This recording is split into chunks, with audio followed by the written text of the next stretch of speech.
하루의 일과를 마치고 이게 피곤하여 집에 돌아가 보면 그 집의 우편함에 그리고 전자 우편함에 참 여러 편지들이 쌓여 있는 걸 보게 됩니다. 본능적으로 반갑지는 않죠. 아니나 다를까 하나씩 그 편지를 보면 뭐예요? 관리비, 그리고 세금 고지서, 카드 명세서, 가끔은 또 언제 걸렸는지 교통범칙금 이런 것들이 쌓여 있습니다. 하나씩 다 열어보면 우리가 기대하는 말은 여전히 없죠. 어떤 편지에도 잘 지냈니? 보고 싶었어. 그동안 잘 살았어? 이러한 이야기 위로는 담겨 있지 않습니다. 그저 이런 청구 내용들을 쓰면서 무언으로 우리를 압박하죠. 너 또 한 달 어떻게 살래? 우리 성도들도 마찬가지입니다. 이렇게 예배를 드릴 때에는 주님 한 분만으로 충분한 것 같은 그런 은혜가 있지만 그리고 나서 집에 돌아가면요. 여전히 식탁 위에 쌓여있는 해결되지 못한 청구서들을 볼 때마다 우리의 마음은 다시 숨이 막히고 그 은혜도 온데간데 사라져버리고 우리는 신앙의 의심마저 드는 순간들을 맞이할 때가 있습니다. 참 현실의 문제는 만만치 않습니다. 근데 오늘의 본문 말씀을 보면 놀랍게도요. 2000년 전 이 베드로라는 사람도 비슷한 순간들을 지금 겪고 있는 겁니다. 이때가 언제냐면 예수님을 따라서 변화산에 한번 다녀왔습니다. 아시죠? 변화산. 예수님의 변무한 모습, 하늘의 영광을 다 보게 돼요. 그렇게 은혜 충만한, 그렇게 그 기도원에서, 변화산 기도원에서 정말 은혜 충만한 체험들을 하고 딱 집으로 돌아오는데 대단한 변화가 있나요? 자신을 맞이한 것은 어떤 대단한 천사가 아니고 세금 징수원들이었습니다. 이 원어를 보면 복수로 되어 있어요. 여러 사람들이 와서 아주 불쾌하게 이야기하기 시작한 거죠. 너희 선생은 왜 성전세를 내지 않느냐? 그 이야기를 듣자 베드로는 성격이 급하고 굉장히 또한 자존심이 강합니다. 존심이 상한 거예요. 오늘 말씀해 보면 한마디 딱 외치죠. 낼 거야. 내면 되잖아. 소리치고 집으로 딱 들어와서 문을 걸어 잠그는데 그 순간부터 코가 빠지고 어깨가 축 처지고 얼굴에 근심이 계속 나타납니다. 그러한 베드로에게 예수님이 지금 다 아시면서 다가오세요. 자, 그 순간 예수님이 여기 있다 해결해라. 주님은 그러시나요? 안 그래요. 좀 빨리 해결해 주시면 되는데 주님은 그 결핍의 순간도 다 아시면서 주님은 다가와 이러한 과정을 지내게 하십니다. 어떻게 하시죠? 이 순간을 통하여 몇 가지 질문을 우리에게 던지세요. 이 결핍의 순간을 통해서도 일상의 바다를 통해서 우리를 제자로 만들어 가시는 겁니다. 자, 어떻게 하시죠? 오늘의 이 질문이 우리 성도님들 앞에 좀 우리가 들려왔으면 좋겠는데요. 그 현실에 파묻힐 때, 그 문제 앞에 숨 막힐 때 주님은 순서가 있습니다. 이렇게 먼저 질문을 하시는 거예요. 우리 첫 번째로 우리 한번 질문 읽어볼까요? 시작. 너는 지금 누구냐입니다. 자, 25절 말씀 한번 읽어보겠습니다. 시작. 이르되 내신다 하고 집에 들어가니 예수께서 먼저 이르시되 시몬아 네 생각은 어떠하냐? 세상 임금들이 누구에게 관세와 국세를 받느냐? 자기 아들에게냐 타인에게냐? 아멘. 자, 주님이 다가오세요. 그리고 묻습니다. 임금들이 누구에게 관세와 국세를 받니? 이게 무슨 얘기일까요? 지금 베드로가 내야 되는 세금은 다시 말해 일반적인 로마세가 아닙니다. 그 당시의 인두세라고 하죠. 당연하게 머리 숫자대로 내야 되는 세금 그게 아니에요. 뭐냐면 유대인들에게만 있는 독특한 세가 또 하나 있었습니다. 그것은 출애굽기 30장 그 율법의 말씀을 존중해서 지금까지 지켜오는 건데요. 그게 성전 관리를 위해서 내는 종교세 같은 거예요. 자, 이 성전세입니다. 자, 문제는 성전세는 성전에서 일하는 레위인들은 내지 않습니다. 거기다가 관련된 랍비들도 많이 내지 않았대요. 그런데 예수님이 누군지를 알지 못하는 이 사람들은 지금 다가와서 성전세 내라고 압박하고 있는 거죠. 주님은 코가 빠져있는 베드로에게 얘기하는 겁니다. 그렇게 좌절하지 마. 우리가 성전세 안 낸 것 그게 무슨 잘못이고 죄는 아니다. 그러면서 얘기하시죠. 자, 임금이 있다. 그 임금이 세금을 누구에게 걷냐? 아들에게 걷냐? 타인에게 걷냐? 아니 무슨 고대의 왕이 왕자에게 세금을 걷습니까? 베드로도 말하는 거예요. 아들이 왜 세금을 냅니까? 타인들이 내는 거죠. 그렇지.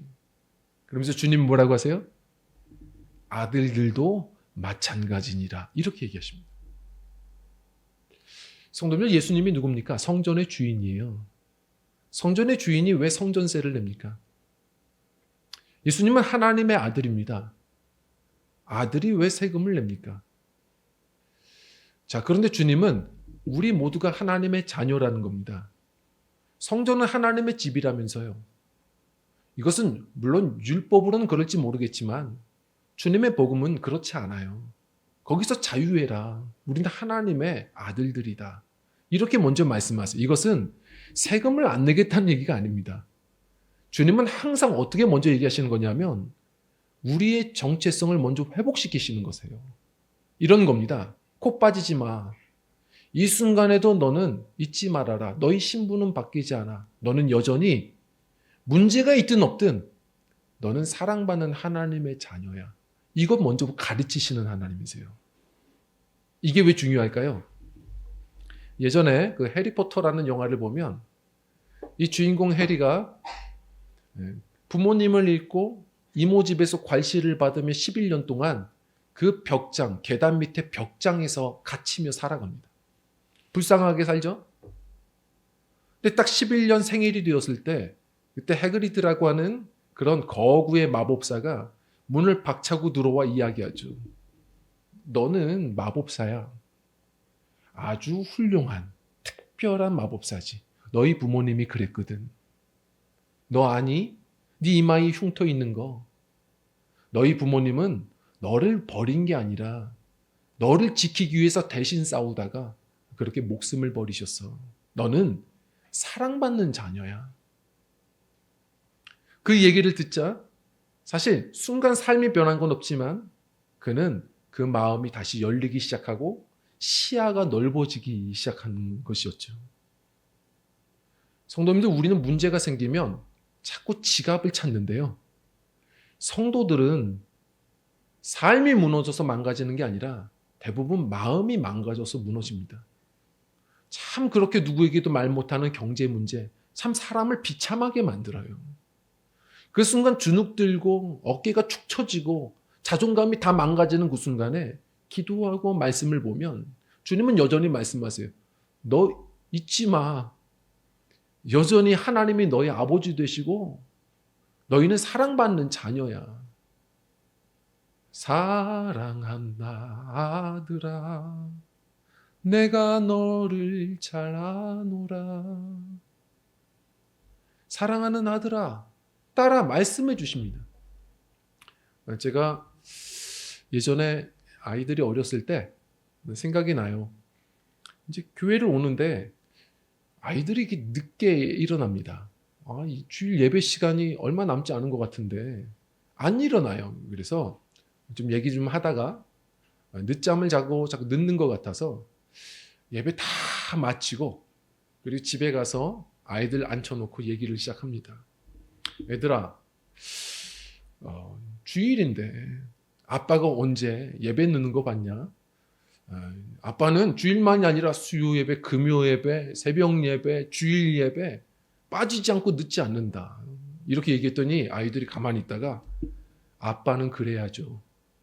무슨 말이냐 그랬더니 아빠는 담임 목사잖아요. 담임 목사님도 아니에요. 담임 목사잖아요. 제가 그 얘기를 듣자마자 그렇지. 난 담임 목사지. 갑자기 겸손해져요. 우리 아이들은 담임 목사도 아닌데 고생이 참 많다. 겸손해집니다. 야, 나 오늘 너 못 바래다 줘. 바래다 주셔야죠. 왜? 아빠는 아빠잖아요. 한마디 하면 제가 또 아이들 바래다 주고 있더라고요. 참 신기합니다. 내가 누군지를 알면 나의 삶의 매듭이 풀리는 경우들이 참 많습니다. 성도님들, 하나님께서 항상 하시는 작업은 뭡니까? 우리는 지갑을 찾는데 주님은 네가 잃어버린 건 정체성이야. 너 하나님의 자녀인 걸 놓치지 마. 자꾸 터널 시야로 문제가 일어날 때마다 우리는 하나님의 은혜를 잃어버리고 내가 누군지를 놓치며 삽니다. 그때부터가 무너지고 방황이에요. 너 하나님의 자녀야. 기도하며 말씀 안에서 이 정체성, 그냥 목사, 교사, 아빠가 아니고요.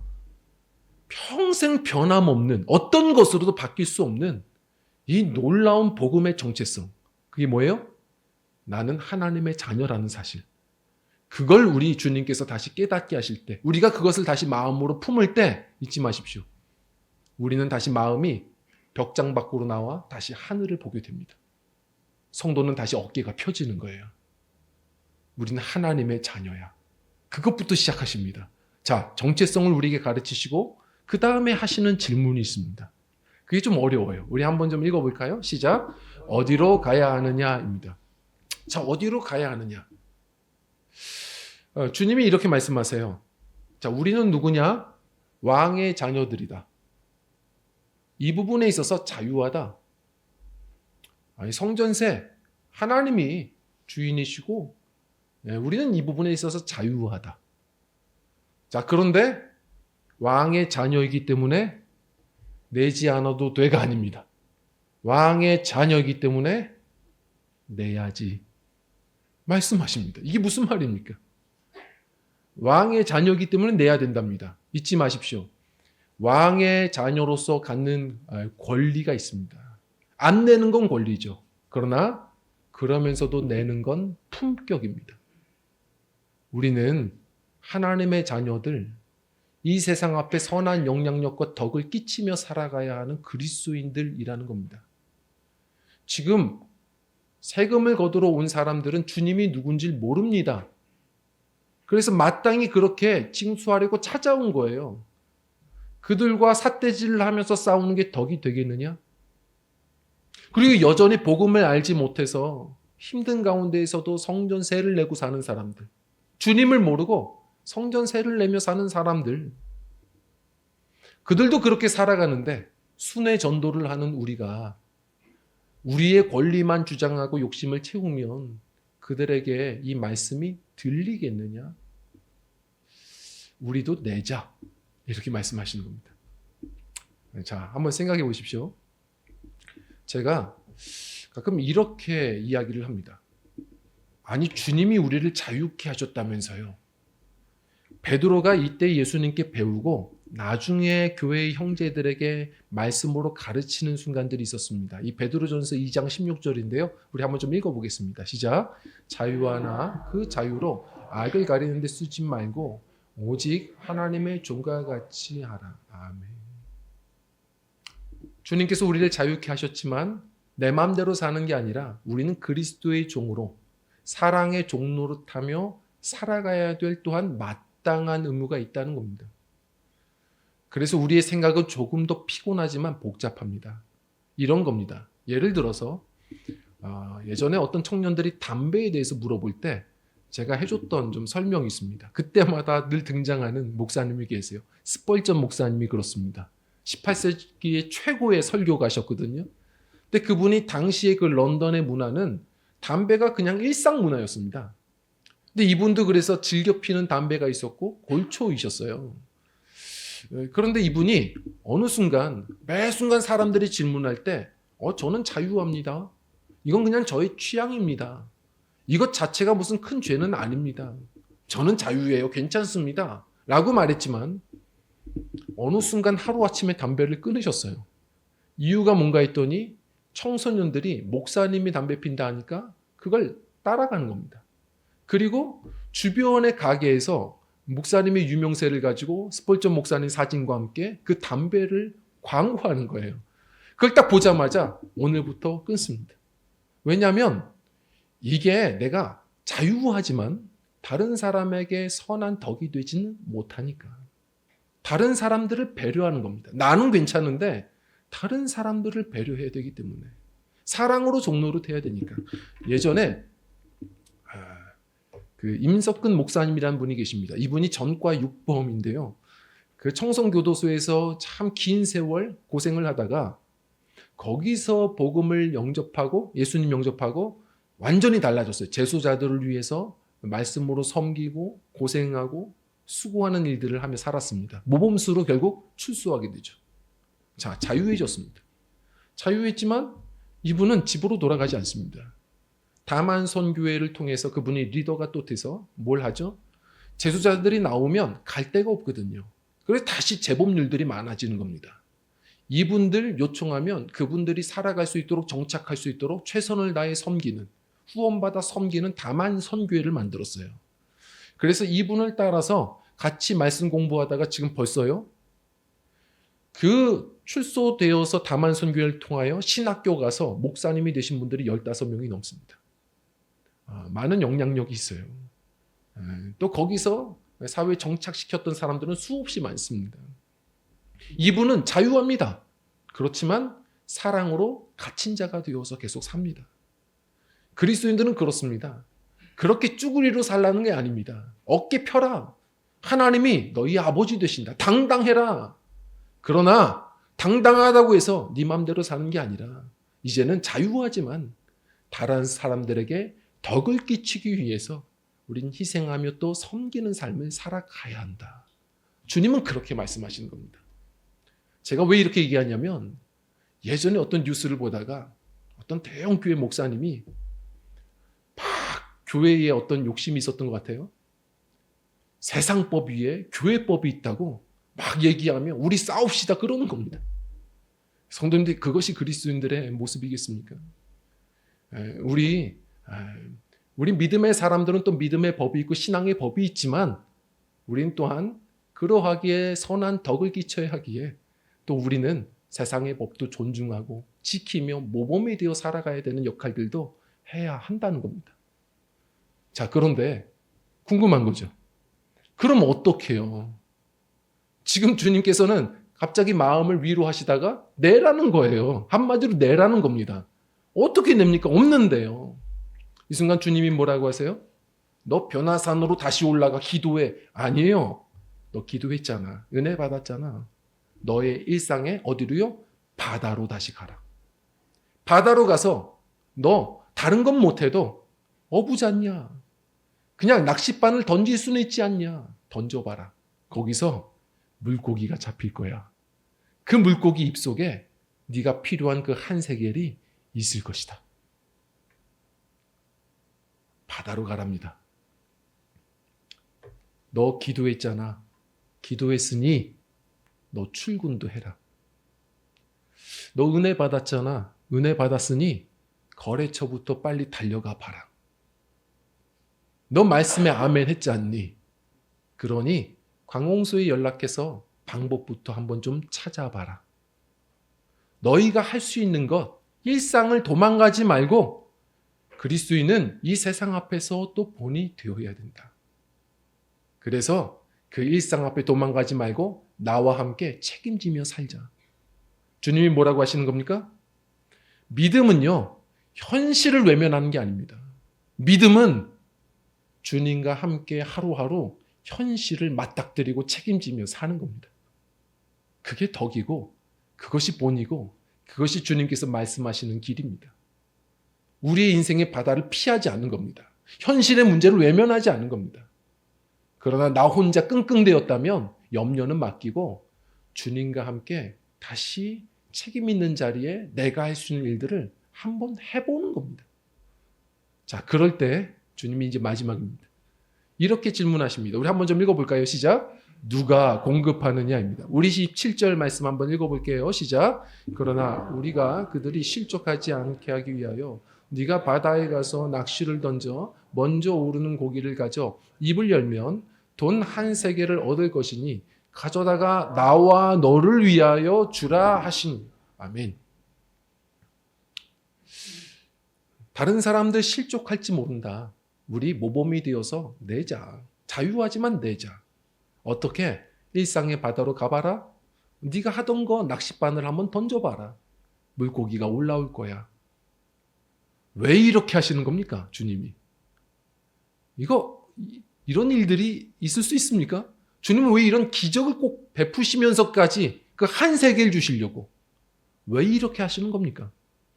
성도님들, 우리 일상의 결핍을 통해서 주님께서는 우리를 그 순간에도 뭔가 빚어가시고 제자로 만들어 가시는 주님이시라는 것을, 그 의도를 아셔야 하는 겁니다. 주님께서는 어떻게 채우시느냐? 자, 염려는 맡기십시오. 우린 순종만 할 뿐입니다. 주님은 어떻게 이 일들을 이루어 가시느냐? 자, 오늘 말씀에서 몇 가지 우리에게 주시는 가르침이 있습니다. 첫 번째, 주님은 어떻게 이루시죠? 방법이 있어요. 주님은 어떻게 책임지시느냐? 한번 읽어보겠습니다. 첫 번째입니다. 시작. 필요한 만큼만입니다. 참 이게 저희를 답답하게 합니다. 제가 전도사 시절에 단기 선교를 가면서 거기서 나름 재정 훈련을 해보려고 감동이 있어서 있던 재정을 다 이제 헌금을 드렸어요. 그리고 이 한 달을 하나님이 어떻게 나를 인도하실까, 먹이실까 한번 훈련해 보고 싶은 겁니다. 자, 그런데 진짜 참 말할 수 없는 다양한 방식으로 먹이시더라고요. 때로는 제가 가르치는 학생들도 밥을 사줘요. 그렇게 한 달을 살아갑니다. 자, 그런데 중요한 건 제가 이제 예배 인도를 해야 될 때가 왔는데 그때 입어야 되는 이 긴팔 어떤 와이셔츠가 있어요. 근데 그걸 사야 되는 돈이 지금 막막한 겁니다. 늘 그냥 요람해서 편하게 살던 제가 처음으로 액수를 주님 앞에 구하며 기도했던 순간이었어요. 그 당시 200링깃이었는데 지금의 돈으로 따지면 우리나라 돈 한 7만 원 정도가 됩니다. 비싸요. 주님 앞에 기도를 했습니다. 처음으로 하나님 7만 원 주세요. 저 예배에 서야 됩니다. 이건 방법이 없네요. 주님, 다른 사람 사이즈에 맞지도 않아요. 저 이거 사야 됩니다. 이거 주세요.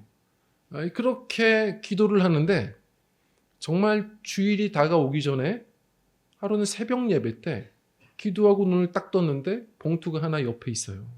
그러더니 그 안에 정확하게 그 액수가 담겨서 누군가가 섬겨주실 겁니다. 제가 너무 감동해서 하나님께 감사했어요. 자, 그런데 그리고 나서 1시간도 안 됐습니다. 제 집으로 돌아가서 제 마음이 약간 토라졌습니다. 약간 서운했어요. 왜 그럴까요? 사람 참 간사합니다. 좀 더 주시지. 7만 원, 하나님 능력 많으신데. 한 달 살아갈 길이 아직도 막막한데. 내가 좀 더 주시면 어떠나? 내 믿음이 약했나? 7만 원 말고 좀 한 70 구할 걸 그랬나? 주님 앞에 그렇게 좀 토라지면서 제 마음이 그렇게 은혜가 식는 모습을 좀 보게 되었고요. 그래서 그때 학생들에게도 가르쳤어요. 기도는 크게 구해라. 조금 구하면 그 조금 주시더라. 크게 구해라. 그때 아이들 다 아멘 했는데요. 지금 와서 보니까 제가 틀린 것 같습니다. 살아보면서 느낀 것이 있는데 주님은 항상 필요를 따라주시는 분이시라는 겁니다.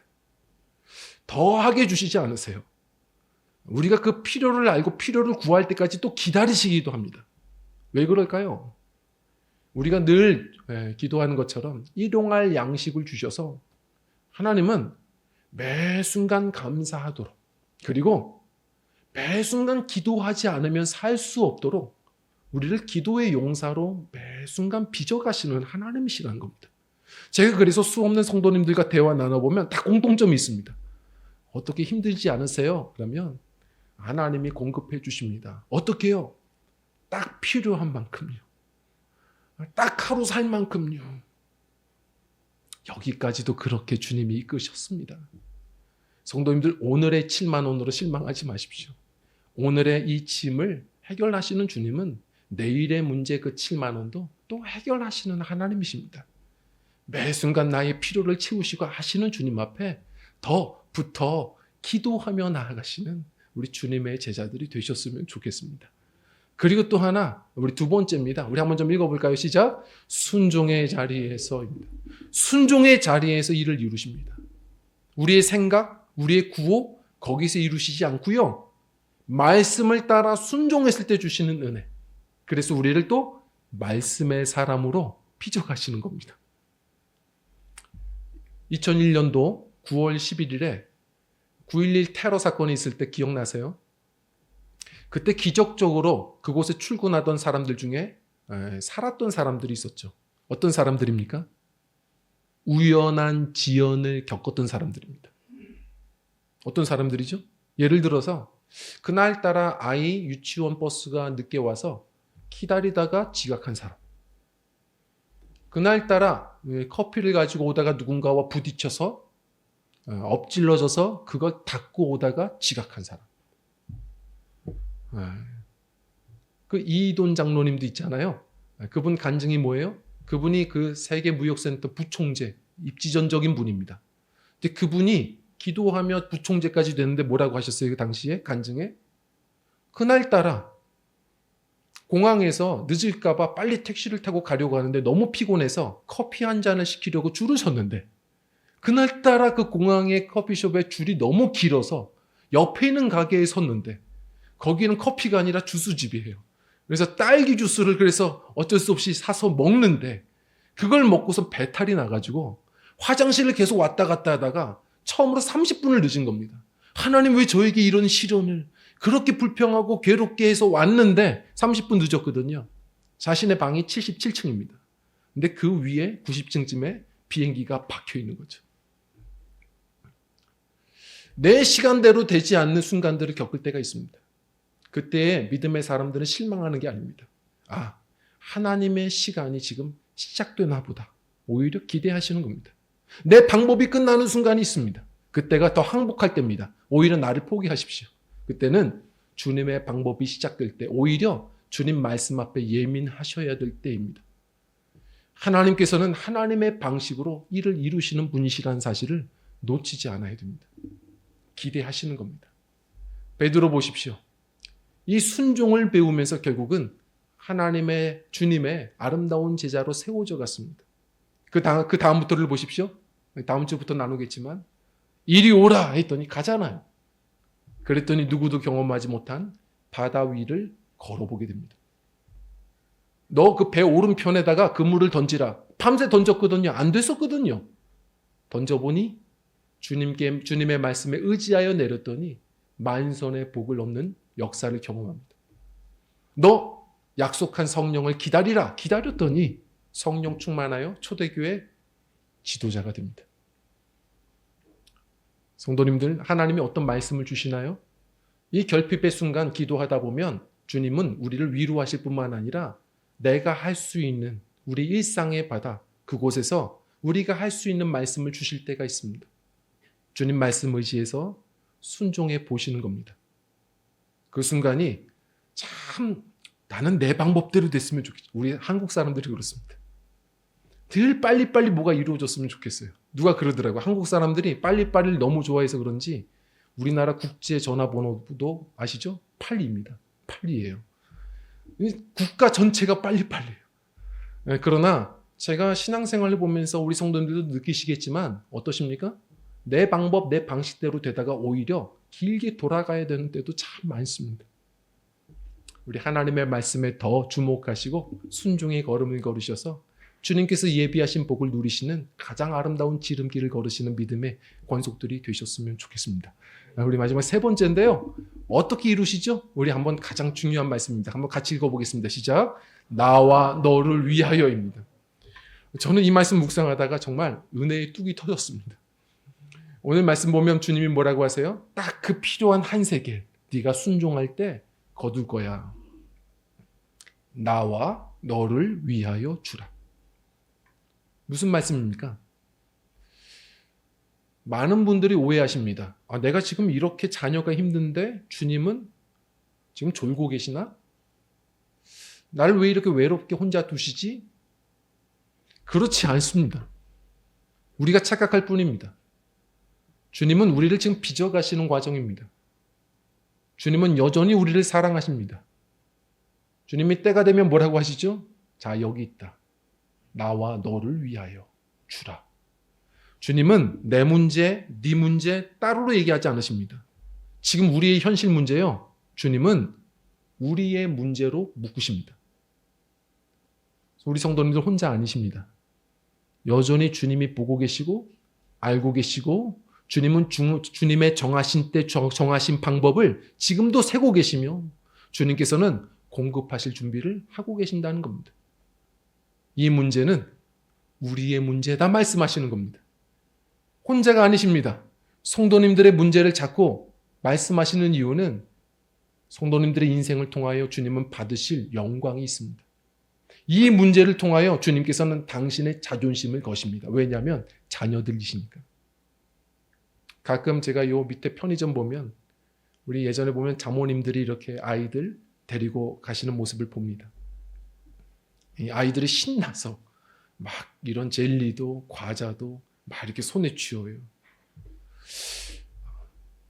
아이들이 돈이 있나요? 그런데 아이들 표정 보면 누구보다 안전합니다. 그 이유는 부모님이 같이 가셨으니까. 하나님의 자녀들이십니다. 염려는 좀 맡기십시오. 여기까지 은혜로 살았습니다. 우리 주님께서 여전히 붙들고 계신다는 사실을 놓치지 마십시오.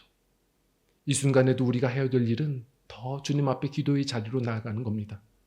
지금 이 순간 우리에게 필요한 잃어버린 정체성, 너 여전히 사랑받는 자녀야. 말씀해 주실 겁니다. 그리고 그 순간 내가 해야 될 순종의 걸음을 알려주실 겁니다. 그렇게 가다 보면 내가 아니요, 내 인생의 공급자가 아차 그렇지, 주님이셨지, 또 깨닫게 하실 것입니다. 그렇게 우리를 당신의 제자로 만들어 가십니다. 오늘의 이 말씀을 우리가 기억하면서 어깨를 펴시고 하늘을 보시고 우리 순종의 걸음을 걸으셔서 우리 주님께서 하고자 하시는 말씀, 네 인생에 내 자존심과 영광이 달려있다. 외로워하지 말아라. 당당해라. 그리고 너 열심히 순종해봐라. 나와 너를 위하여. 주의 영광을 우리가 붙들며 살아가는 우리 믿음의 권속들, 당당하게 순종의 걸음을 걸으시기를, 또 이 한 주도, 이 한 달도 청구서 앞에 주눅들지 마시고 우리 여전히 붙드시는 하나님의 은총들을 누리시며 살아가시기를. 오래전에 그 이순신 장군은 하익진으로 승리했다고 하는데 우리 믿음의 사람들은 우리 따라하겠습니다. 하익진. 하나님의 날개로 여기까지 살아왔고 하나님의 날개로 여전히 애워싸움을 당하며 하나님의 날개로 날마다 비상하는 사람들임을 잊지 말고 은혜로 승리하는 우리 저와 성도님들 되시기를 간절히 축원드립니다. 우리 함께 찬양하고 기도하겠습니다.